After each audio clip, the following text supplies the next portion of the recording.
Woo!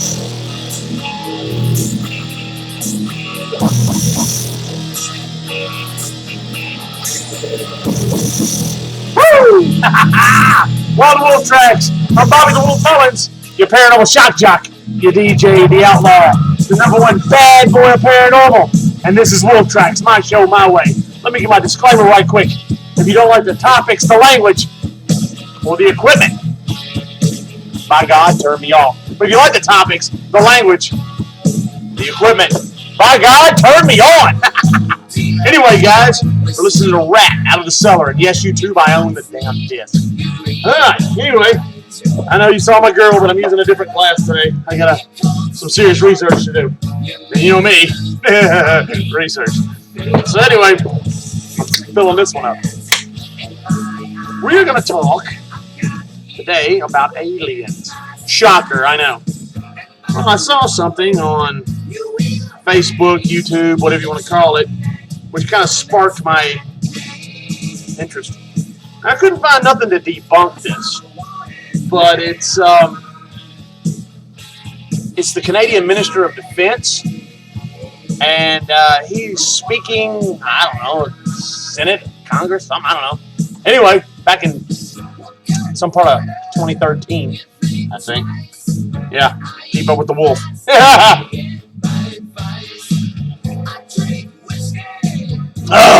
Damn, that's good. Anyway, he's talking about how these documents have come across his desk about alien life. Now, he kind of just, turned a blind eye to it, or a deaf ear, whatever you want to call it, and didn't really pay it that much attention, and then he started reading them. He was announcing this group, Senate, whatever, as if he knew who these people were in the Senate and knew what they knew. No one was laughing at him, okay? No one was pointing and snickering. No one was thinking, making the, he's crazy. No one was doing that. He said that it's time for at least 97 or 98% disclosure to the general public. The taxpayers deserve to know. Ooh, another Burps Light beer. There's just some disclosure. Anyway, now, the reason he said 97 or 98% disclosure, he addressed the head speaker and telling him that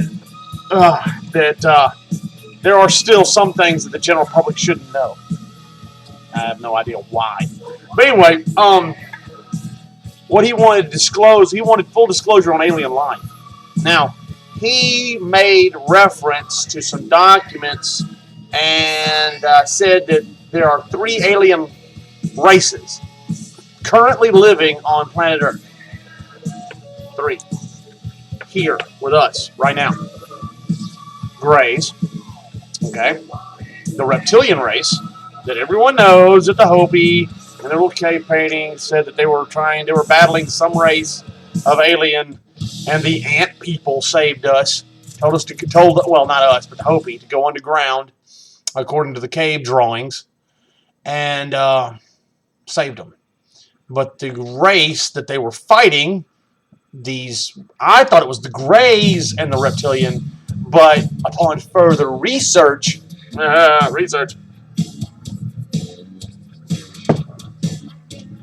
I found a picture, and it struck me as soon as I saw this, because he talks about these 3 races: the Greys, the reptilian, and what they call the tall white. Tall white look like the Greys, but they're about 6'7", 6'8", 6'9", almost 7 foot tall. Extremely tall, pale. When born, supposedly, according to what I read, they have dark blue eyes, those almond-shaped eyes. The older they get, they turn pink or something. I don't know where this guy got his information from. I'm just telling you what I read. You know what I mean? Don't believe everything you read. Don't believe everything you see. So I'm just telling you what I saw and what I read. All right. But now, the Minister of Defense said that these alien races are currently working with the U.S. government and other governments around the world. But the main focus was the U.S. government. He said that the tall white race of aliens are currently in Nevada. Now, they're sharing technology, different type of discoveries and whatever. We're swapping tech or information with them. They're living there, and according to this minister of defense, they're breeding with us. Little alien stanky on your hung way down. My. Anyway, keep up with the wolf. Man, that's good. Anyway, now that goes into crossbreeding of species. That doesn't mean they have to bounce wow wow, but they can do DNA. They could splice DNA. I would imagine. Hell, we've done it before, cloning and whatnot. Maybe that's where we got the cloning technology from. For all you simple-minded trailer park people who think we spent billions of dollars just to clone a sheep. Wrong answer. Anyway, now, the thing that I found fascinating when they were talking about the Minister of Defense for Canada was talking about this. He mentioned the three races. I already told you that they said it was two races fighting over where the Hopi were in the desert. And these ant people, alien race, whatever, they got the little antennas. Ooh, another bird fly beer. Anyway, told them to go underground. They were fighting the reptilians. A reptilian race, humanoid, warlike. I was under the assumption it was the Greys fighting the reptilians. Something struck me funny, okay? I was thinking. Remember, I wanted you to think. I made reference up in here, the old noggin, the human computer. And I got an idea. I don't think it was the Greys. I think the tall white were fighting the reptilians. And I'll prove why. Check this out. This is one of the papers. This is one of the cave drawings. Now check that out. It's standing with a bunch of figures. But look at this figure right here. Tall, big almond eyes, and outlined to give it the highlights of being white. Could this be what the Hopi were dealing with? The Chiquina dolls and all that. What if it's the tall white? What if it's that race? See, this is what struck me funny. No one else has said this. No one else has disclosed that this might be the tall white race that interacted with the Hopi and battled the reptilian to save them. Also, if we're working with all three races, the Greys, the tall white, and the reptilian, think about that. We're working with the enemy, the reptilian. What the hell did we give them to make them go, oh, okay, cool, you're good? Think. Missing persons ring a bell? We replicate like rabbits, people. We reproduce and fatten up great. Look at some of the public. Go to Walmart. You'll see some fed on. Blah. Anyway. Now, think about that.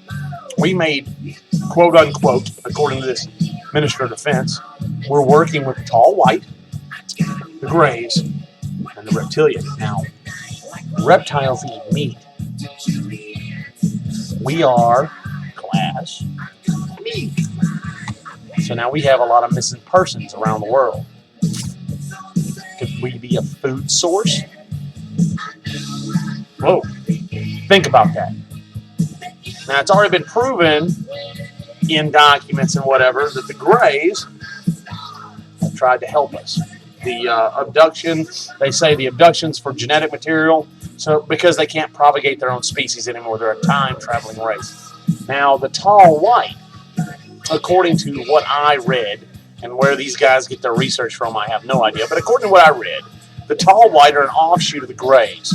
They're almost like a second generation. Now, I don't know if they're an amalgamation of us and the Greys. Could be. Could be. But they are similar to the Greys in the fact that they're smooth, large heads, almond eyes. But the Greys are, well, gray with the almond eyes, the almond-shaped eyes that are blackish colored, black. But according to sources, the tall white are, well, shiny and white, and they have the almond eyes, kind of like you see my glasses here, but they're dark blue, and the older they get, they turn pink. Now, I don't know how they know that. I don't give me the line. I'm just telling you what I read. But I thought it was fascinating that on the Hopi cave drawings or the rock drawings, that there's several. I mean, I only copied off one, but there's several of this tall white. There's some that look like they have the alien heads, like the gray, like the shape of the gray alien heads that are stereotypical, the big head with the almond eyes, but they're white faced. Oh my God!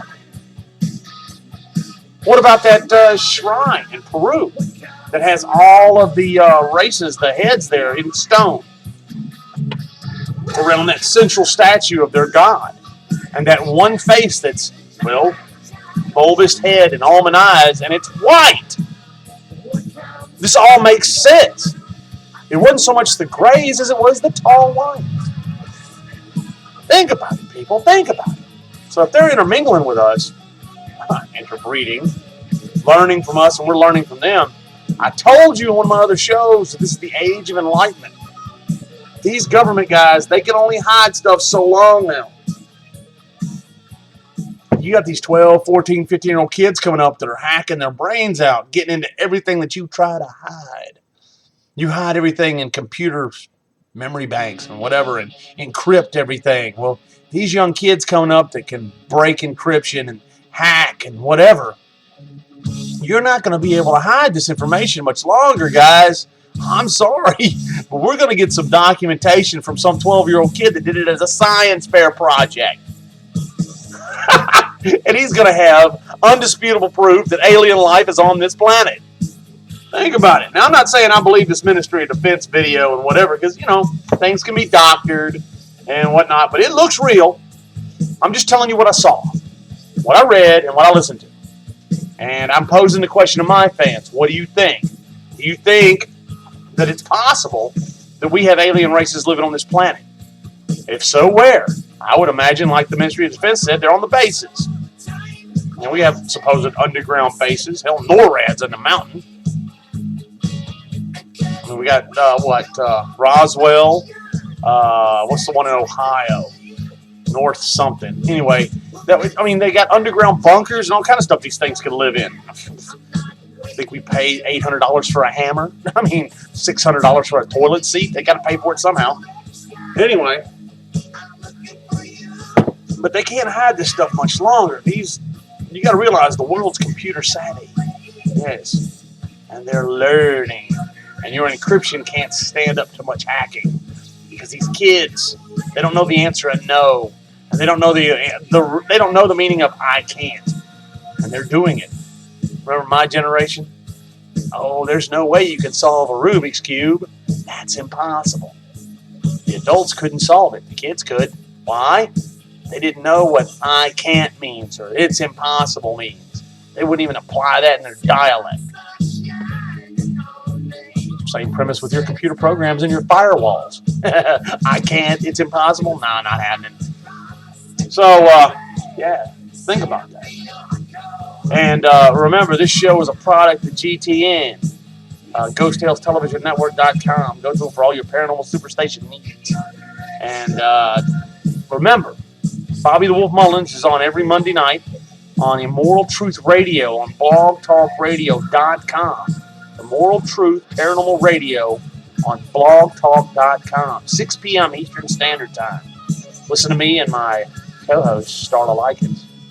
And we'll just discuss whatever the hell's on our mind, or have a guest, or, I don't know, have a burp contest. I don't know. Call in. You can actually call into that show. Talk to me live. Prank call me. Call in with something intelligent. Hell, call in with something stupid. I don't care. Pick my brain. But anyway, I just wanted to, it just struck me funny, guys. I thought I'd do that for the show. Talk about, what I saw, what I read, what I researched. Research. Gotta love research. Damn, that's good. All right, guys, I'm going to get off here. Y'all take it easy, take it light. Remember, pay attention. Open your eyes, open your mind, open your ears. Pay attention to what walks by, crawls by, flies by, and or slithers by. And if you get a picture of it, send to old Bobby the Wolf Mullins at onewhitewolf0706 at att.net. By the way, sorry for stammering on my words, but my research is getting to me. Try to keep up. Anyway, On three, for my fans out there, on three. 1, 2, 3. Holla at your boy!